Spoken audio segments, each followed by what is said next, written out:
আসসালামু আলাইকুম। ওয়ালাইকুম আসসালাম। কি হয়েছে ভাইজান, আপনি কাঁদতেছেন কেন?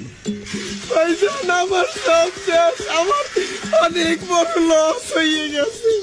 দেখেন ভাইজান, এই দুনিয়াতে আমরা খুবই অল্প সময়ের জন্য এসেছি, খুবই তাড়াতাড়ি আমাদেরকে আবার চলেও যেতে হবে। লাভ বা লস কিছুই কিন্তু আমাদের সাথে যাবে না। ভাই এগুলো আপনি কি কইতেছেন?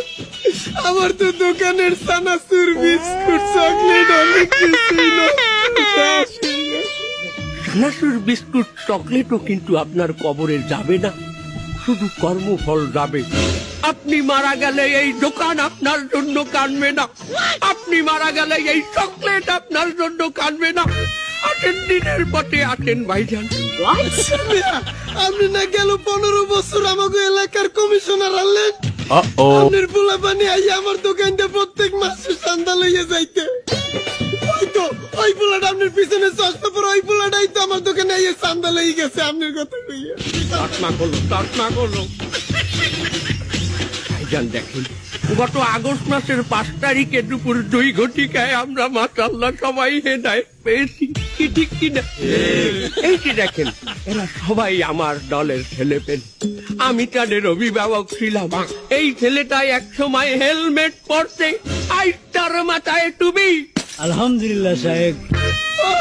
সায়ক বান্দরছো না, আমার বেলারা বান্দরছো। পতন কখনো বলে কয়ে আসে পতন হবে না সাহেব, পরিবর্তন হবে। বাবা, পরিবর্তন কখনো বলে কয়ে আসে না ভাইজান। হেদায়েত পেয়েছি আমরা আলহামদুলিল্লাহ, মাশাআল্লাহ। আপনিও দিনের পথে আছেন। আপনি তো একজন স্বৈরাচার আসছিলেন।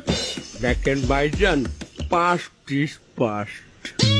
একটা সময় হয়তো আমি একটা ক্ষমতাসীন দলের একটা নেতা আছিলাম, আর আসলে আমার সহযোদ্ধা। কিন্তু আমরা এখন সবাই একটি ইসলামিক দলকে সাপোর্ট করি। আমাদের আল্লাহ পাক হেদায়েত দিয়েছে, মাশাআল্লাহ। আমাদের আর ইন্ডিয়া যাওয়া লাগবে না। বান্দরছো, তোরা বুঝবি, তোরা সবাই এলে ঠিক বুঝবি। আসসালামু আলাইকুম। জয়